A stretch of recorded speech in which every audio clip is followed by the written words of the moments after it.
As I expect you're all probably well aware, Rising Flames released just quite recently, and with it we got to play a whole bunch of the new stories. So I've already done a video recapping exactly what happened in the patch. If you missed that one, there's a link on screen that you can check out now, and at the end of that previous video, I assured you guys I would be back for some legitimate speculation and wondering with you all where the story might go in the future.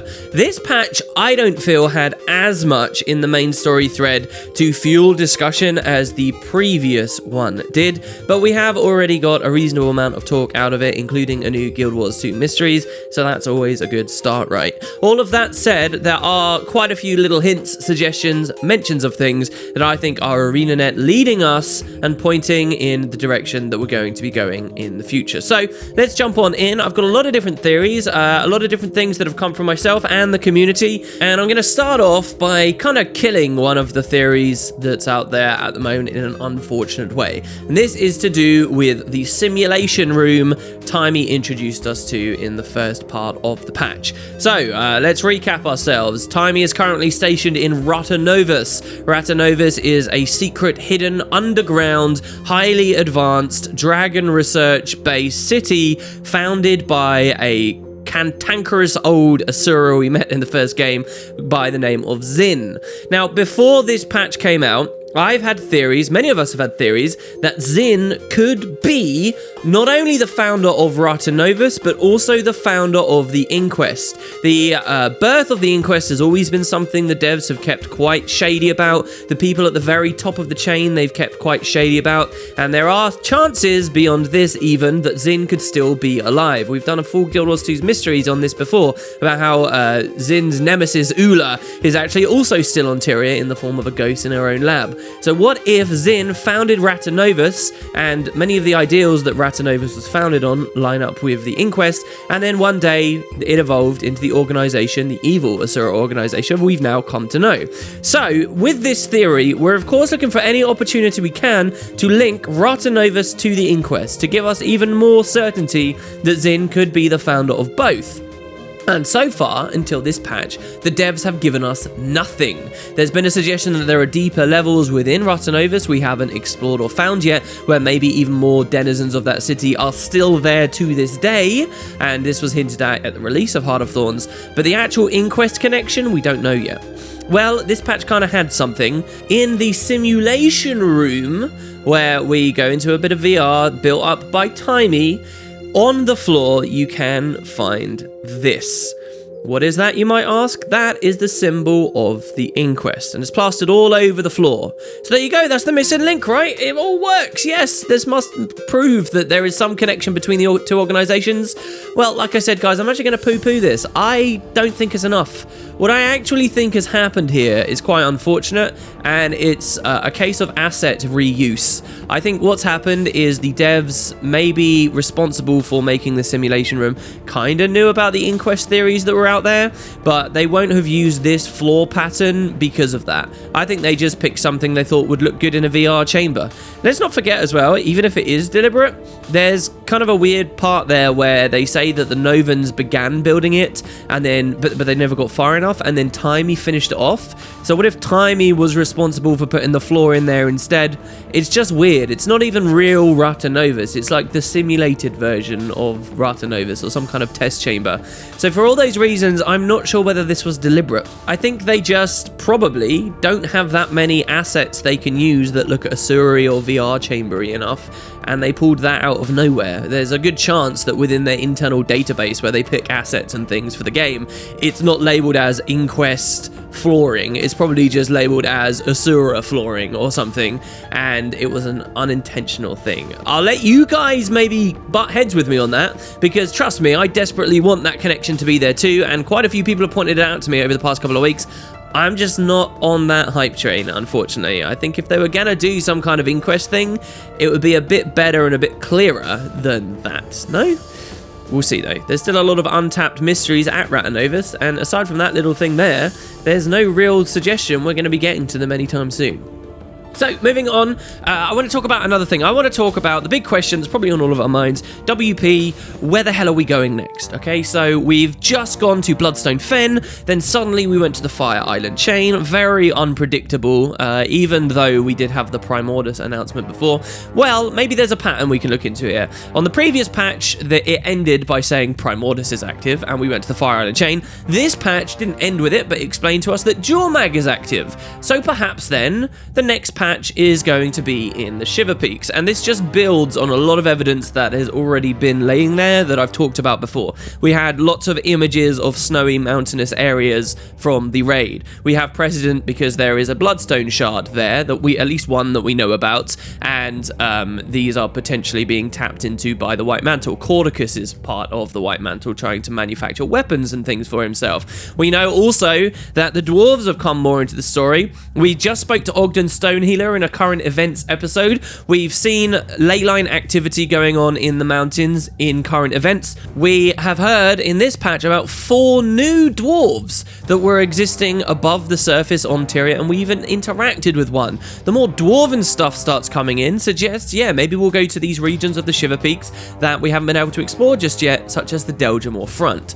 On top of that as well, another reason I think we might be going to the Shiver Peaks is the Zephyrite. Now, I talked in a Q&A recently about how some elements of the Zephyrite story isn't quite adding up. So I think ArenaNet should take an opportunity to talk about those missing angles, but also, I mean, come on, these people are the successors of the Brotherhood of the Dragon. This story is hugely defined by the egg they were looking after and that they were involved in the introduction of to the story. And what have they been doing for ages now? Since season 2, they just got shot out and they're still milling about at Drytop.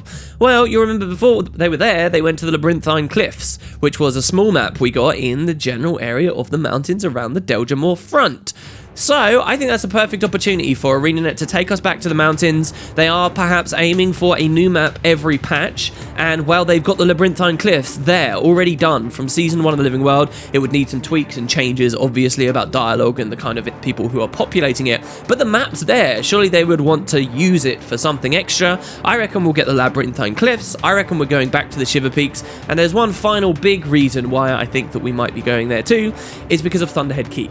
So, at the end of the previous patch I talked about this. Those that don't know, in Guild Wars 1, when we were in this region of the world, the Deljamore front, we defended the Dwarven capital city and its fort, Thunderhead City and Thunderhead Keep, okay? Now, just outside of Thunderhead Keep was a Mursaat-built portal that took us to the Fire Island chain. Last patch, I theorized that maybe we'd go to the Fire Island chain and then go in a reverse direction through that portal and pop out in the Shiver Peaks. What's cool about this patch is that they even mentioned Thunderhead, this new dwarf we met. We heard that that was where he was from. He was from Thunderhead. And why would they talk about that? I think because they are absolutely gearing up to take us back to that place. Remember, Lazarus is with us, and Lazarus was alive around the time that that portal was being used and the Fire Island chain was being defended and stuff. And if Lazarus is becoming something of an uncertain ally to us, I think it makes a lot of sense that you'd say, oh, you guys know that there's a portal, by the way, and we'd go through. One thing that does kind of undermine this theory, that this is how we'll get to the Shiver Peaks for the next patch, if that's indeed where we're being led to, is actually the portal itself. Now, I kind of thought this last speculation I did, but I've really gone back and looked at it now. Turns out that portal in Guild Wars 1 never had, like, 2 doorways. There was a doorway near Thunderhead Keep, and you walked through it. It was built by the Mursaat, and it plopped you out in Ember Bay, or at the Emberlight Camp as it was known back then. But at the Emberlight Camp, there was no, like, exit portal. There was no other doorway suggesting it was a 2-way street. It looked more like a 1-way street. And that's kind of weird then, because it means in Guild Wars 2 there might not be a portal for us to go through in a reverse direction, unless they give us some kind of story where Lazarus has revealed that it was buried or whatever. But even if you go a little bit deeper than that, why would the Mursaat have ships and things to escort all of their soul batteries all over the place if they could just use portals all the time? Maybe it was only a 1-way trip, and maybe that isn't how we're going to be getting to that region of the world. I'm curious to see what you guys think about that one, because I'm kind of 50-50. I think it's very likely we'll go to the Shiver Peaks, but whether it's through that portal mechanism, I don't know. Maybe we'll just end up going through different means. Maybe we'll go via airship through the aerodrome.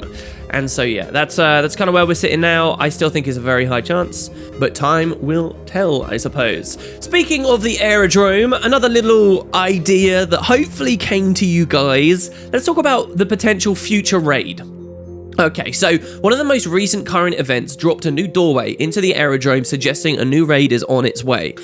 We have only got one raid in Guild Wars 2 so far. It's called the Forsaken Thicket, and it is made up of 3 different wings that are different maps, but it is still just one raid. Well, if we're getting a new raid, that's for the first time that's ever happened in Guild Wars 2, and it can be set on its own completely different story. Now, the first raid we had started hinting at the White Mantle and the Mursaat and so forth before that exploded into being a really big feature of the main story of the living world. When they were first setting this up, a lot of people were worried this wouldn't be handled in a very good way, but I think it's been done perfectly well.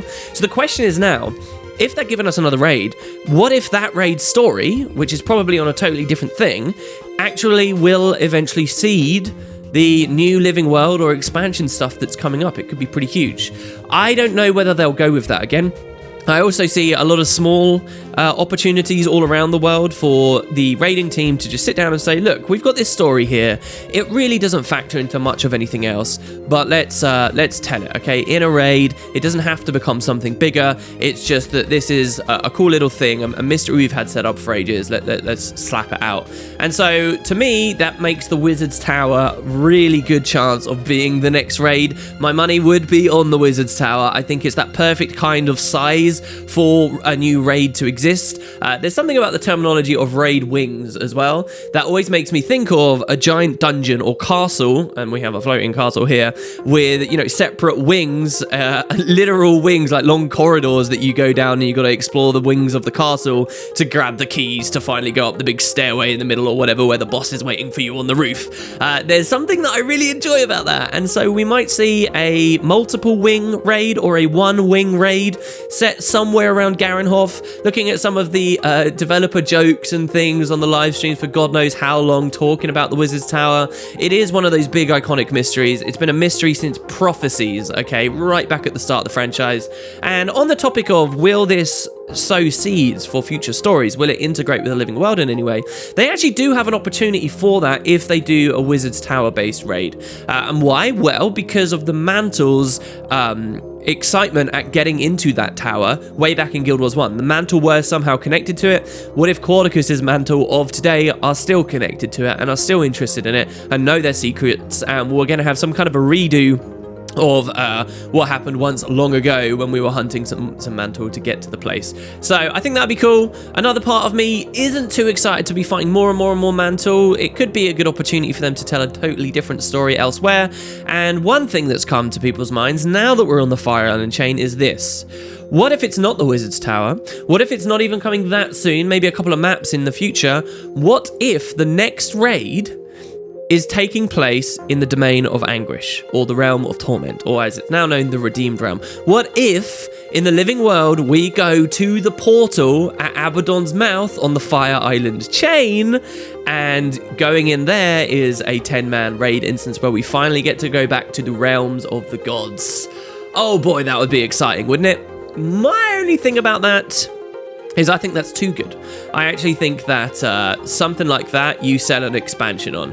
I think that that's totally in line with, hey, go back to the underworld, go back to the Fissure of Woe, do this, do this, do this. I think that that's something they should really hold off for the next expansion to proper load it up and make people see it as a really good product. So I wouldn't do that in Living World, though maybe you can make the argument that the Wizard's Tower is too good for Living World as well, or just a random release. We'll see. I am curious. Maybe it'll just deal with leyline magic. It's a big topic to go into, really, and I don't think enough people are going for that. So the next topic that I want to dive into is going to be a bit of a long one. It's about main story stuff. I want to talk about Lazarus. I want to talk about what his motivation is, what he's been doing in this patch. So in Rising Flames, it's revealed to us that maybe he's not that bad of a guy. That maybe he really is an ally and he wants to help us save the world. So, do we trust him or not? I already praised the patch for pointing out that they could have made him a complete goody two-shoes and our player character just runs with it because he's very convincing in the patch, but our player character remains incredulous, and I think for as long as our player character remains incredulous, we, the audience, should be too. I think he will betray us at some point. I think that the story feels really flat and is kind of boring if our suspicions don't turn out to be true right at the worst moment. So how exactly could this play out? Well, I think that they've been really smart and already set up a betrayal that Lazarus has tried to hide from us. Let's remember what that last patch does, okay? We go in, the egg's about to hatch, and right at that worst moment when the egg's about to hatch, somehow the magical protections around it fail. The Luminate comes in and says, oh god, I'll have to fix it. We ask the Luminate why it's failed, how it failed, coincidentally right as Primordus' minions are everywhere. And he says, oh, it's just very old tech, it's probably a bit rusty, whatever. He speculates that. Then, basically, the story sets up, I don't care how good your build was or your humble brags about how amazing you were at the game and the destroyers weren't a threat. The story is setting up here that the destroyers are going to overwhelm us. They are going to kill the baby. And just at that moment, Lazarus gets to sweep in and he gets to kill them all and play the hero. I think you guys see where I'm going with this. I think what the devs did that's quite clever is this thing where the barrier went down, I think was probably orchestrated by him. Because by doing this, he gets to chip away at our doubts in him. Oh, look, he saved us. He's so heroic. Without him, the dragon would be dead. Very similar to how we feel about the Bloodstone explosion incident. Without Lazarus, we'd be dead. They suggested that thing would have been so huge it would have annihilated Kryta, and yet he saved us. It just so happened to have powered him up to like a godlike form at the same time, but it's because he was virtuous and it's because he was trying to save us. So I think that's a bit of sleight of hand that they've done in the writing on this patch, and I'll be very happy to see if eventually they do reveal, yeah, Lazarus was responsible for that barrier going down. That hit me like a ton of bricks immediately while I was playing the patch, and I hope a lot of other people caught that too. Going further with Lazarus, he comes out the quote in this patch that his goal is the salvation of this world. You know, if he's being very snake-like, that could be a half-truth, but it's just that his idea of what the salvation of our world is not in line with what our idea of the salvation of this world is. Maybe Lazarus's concept is, oh, I just want to make it good for all my people to come out of the mist or to rebuild the Mursaat civilization. I find it curious that none of the dialogue has touched on, and I guess we haven't had too long to spend with him just yet, but none of the dialogue has touched on how he feels about being the last Mursaat and where his rage has gone in being the last Mursaat because all the humans wiped his people out when they were only acting in self-preservation with their pursuits at the Bloodstone. So all of these cool little nitty-gritty things are stories that I hope they go into so we can see how he worms his way through more topics. And I think we're going to get a lot of that from Marjorie. So Marjorie's a really big part of this story too, and Casimir to an extent. Casimir we haven't seen in Living World Season 3 yet. Not a lick of her. And that's kind of weird, isn't it? Because she really has a lot of space to be in the story. Or does she, though? So I think what's happening here, guys, is they're setting up that lots of magic is overpowering the Elder Dragons, but also people, too. People are getting more magic for themselves. People are getting empowered by it. And I think this is going to have a big effect on Casimir. One of the Season 2 mysteries that they set up a long time ago and haven't touched on very much since was Casimir just found herself more capable, more able to detect when people were lying. She was getting stronger in her mesmer abilities. Now, why was that? I think it's because of the turbulence and the chaos surrounding the awakening of an Elder Dragon of Mind. And what's just happened with Morgemoth? He's been destroyed. His magic, his areas of the spectrum, plantiness and mindiness, have exploded all over the place. And I think that not just the other Elder Dragons are eating this stuff up, I think that this could be impacting Casimir too. Why specifically Casimir? Is she got some specific trait in her blood or something, as people think she could be descended from royalty or some of these other stories? Maybe that's a part of it. But what I think is important right now is that if Casimir was around while we were dealing with Lazarus, who we cannot necessarily trust, it would create some real problems for the writing. I actually don't think there has been space for Casimir just because of this problem. I think what they're probably doing is holding that character off until we do seriously trust Lazarus and we maybe trust something in him, something big, something important, and we're hoping he'll do the right thing. And after we make that decision and Lazarus is gone to do whatever he's going to do with this power we have given him, Casimir comes into the scene and she says, you guys just messed up, he was lying. I know 100% he was lying, and boom, close curtain. Something like that. They want a big dramatic moment for her. Her existence in these early story steps would kind of undermine, oh, can we trust him or not? Because we could just say to Casimir, is he doing well? And she'd say, oh yeah, I guess he's all right, or she would just detect the lie straight away. I think that they're making a bit of a mistake here as well, by the way, to move the spotlight slightly over to Marjorie.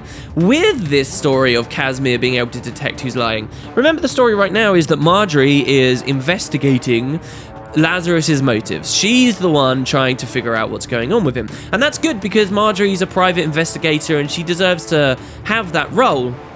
But it's weird because Casimir's ability, her magical ability to do this, kind of undermines what Marjorie can do, right? And it kind of shoos her away, which I think is really unfortunate. I think that that's also another reason why we haven't seen enough Casimir just recently.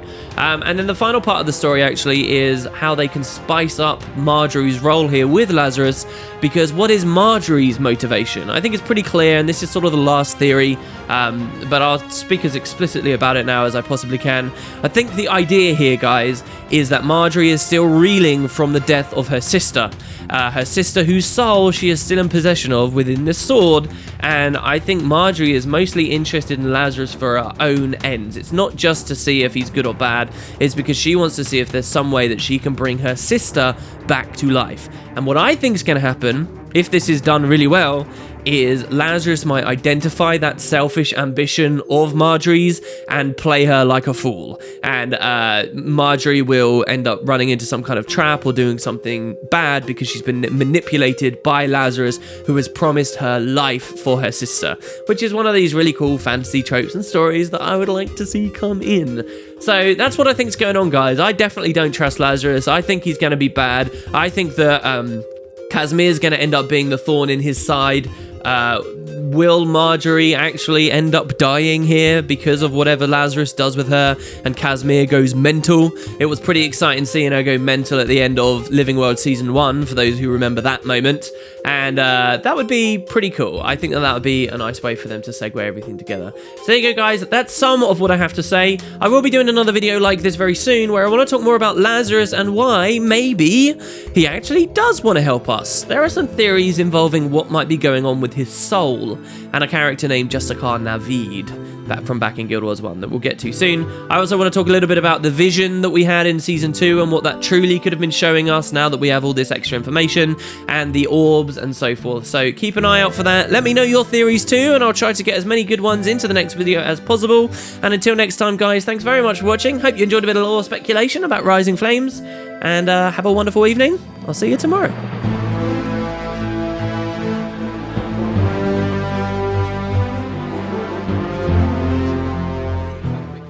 Gone. Starting Patreon, if you guys weren't around back then, it was absolutely insane. It was a move that completely